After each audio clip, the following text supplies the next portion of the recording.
issue that we're already addressing as a council. We spent considerable time evaluating our approval process to understand where we can be more efficient and effective.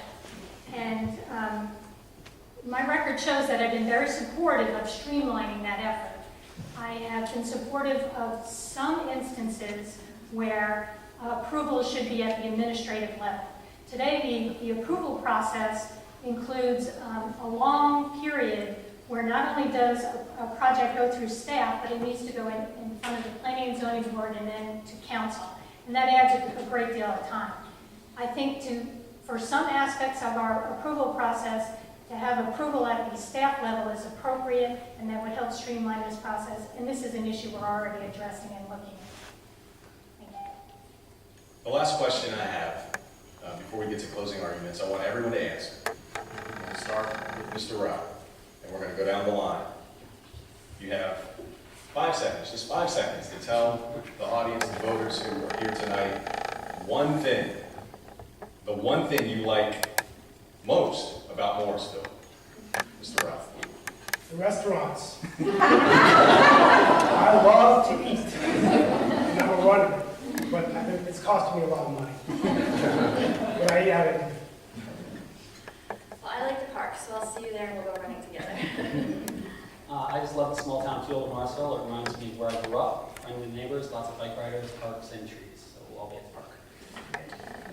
Location. We're convenient to everywhere. We can go to the beach, we can go to the mountains, we can watch some of the best football, basketball in the world. So we've got it made here. Okay, the people. We are a very welcoming, diverse community, and the people are what make Morrisville as great as it is. We have folks here from probably every state in this nation, as well as over 100 countries. And you only need to go down the halls of Cedar Fork Elementary School to see the flags that represent the nationalities here in Morrisville, to understand just how diverse we are and just how welcoming a community we are. And I agree with Steve, that brings great food opportunities. We have Greek, Lebanese, Italian, Chinese, Mexican. The food is, that comes after the people though. That was more than 5 seconds. I stayed within a minute though. But I agree, I think the strengths rely on our families and neighborhoods. And I think that's where Morrisville is. The location between Raleigh and Durham. I love the people of Morrisville, especially the 10% that show up to vote every election. We're all right here. I love its people. I enjoy meeting people, talking to people, and on a daily basis, this is what I do best. I'm grateful for Morrisville Fitness and Aquatic Center. I love to play racquetball, I love to swim, and I love to work out there. Okay, so at this time, we will hear from each candidate. We have 1 minute and 30 seconds to hear a closing statement. Let's start with Ms. Johnson. Hey, I want to first thank all the citizens that are here tonight. Thank you for taking the time to come tonight to learn about this year's slate of candidates. I'd also like to thank my dedicated supporters and volunteers that are here tonight. You have put in tremendous hours toward my re-election campaign, and I thank you all very much. On November 8th, you will all again make a decision about the issues that matter most to you and the person who will represent you the best and represent your family here in Morrisville. In my next term in office, I will continue to focus on fiscal responsibility, preserving our strong financial standing while keeping our tax rate low. For 12 years, I have voted to keep or lower your tax rate here in Morrisville. I'll continue solving our transportation challenges, working with our regional partners as I'm doing today. I'll continue planning for that sustainable growth, and I will continue strengthening our citizen involvement and participation in your government. I look forward to continuing our partnership to preserve our small town charm while enriching your quality of life. Together, we will continue to make Morrisville a great place to live, work, and raise a family. Please visit my website, votelizjohnson.com, and I respectfully ask you to vote for me, Liz Johnson, on November 8th. And thank you all very much. Mr. Falzon. Madam President, I wish to express my thanks to you and to Sigma Chi Zeta for hosting this event. Your hard work was appreciated by the citizens of Morrisville. Madam President, 2011 marks the golden anniversary of President Kennedy's 1961 inaugural speech. It has always been a favorite of mine, so I would like to leave you with an excerpt from it. The world is very different now, for man holds in his mortal hand the power to abolish all forms of human poverty and all forms of human life. And yet the same revolutionary belief for which our forebears fought are still at issue around the globe. The belief that the rights of man come not from the government or the generosity of the state, but from the hand of God. We dare not forget today that we are heirs of that first revolution.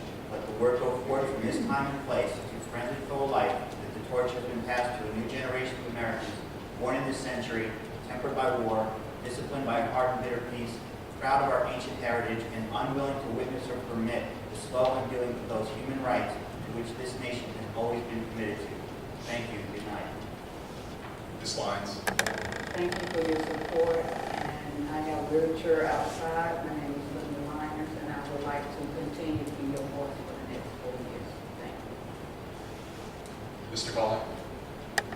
Voters like to see active members of the community stepping up to do their part.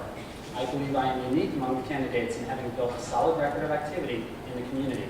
I'm not a politician, but rather a very involved citizen, available to roll up my sleeves, I've heard that a couple of times tonight, and continue working for our town.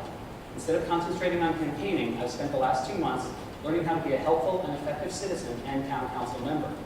I'm just a regular guy who wants to help his town be the best place to live. I have the education, the experience, the time, and the desire to be an effective town council member. Actions speak louder than words. Each of my individual actions, and when looked at as a whole, demonstrate that I'm here to serve and to help others.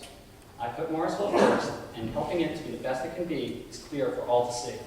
My actions demonstrate a history of public service to the community, which will continue well beyond November 8th. I was an active public servant before and during the election, and I will continue to be one after the election, regardless of the results. I will continue to be a contributing member of the community because that is just my nature. But I know that I can be more effective and do more for our community as your next at-large town council member. Please visit our town's website and become a citizen survey panelist so the town council will know what is most important to you. Thanks for your time tonight, and don't forget to vote on Tuesday, November 8th for the person whose actions clearly demonstrate that he puts Morrisville first. Thank you. Mr. Gary Martin. Thank you for your time tonight. I mean, it's been a pleasure to be up here in front of you guys. I hope we didn't stumble too much, and I'm sure we made a few mistakes in your eyes, but Councilman Woodward, you know, we do the best we can. I am not a career politician. I am a father and a husband, and that's basically it. If I would have seen another direction to where, you know, I could have been out doing other things I might have done, but I see some needs here in Morrisville, and I want to be a part of the solution. I don't want to see our city come before us again and say we need a 19% tax increase. I just don't see it. I think we need to look at spending, cut down as much as we possibly can. Like I said earlier, if we do need a tax increase, I would like to take it before you guys first. Let you guys make the decision. It's not that hard. So, you know, November 8th is right around the corner, so make the decision. I just ask that you come out and vote. That's one bad thing about living in Morrisville, or anywhere really. You know, nobody wants to vote anymore. You know, we're going to look at 10% of the population coming out and vote when we've got a population of 18,500. So, you know, knock on your neighbor's door and at least encourage them to come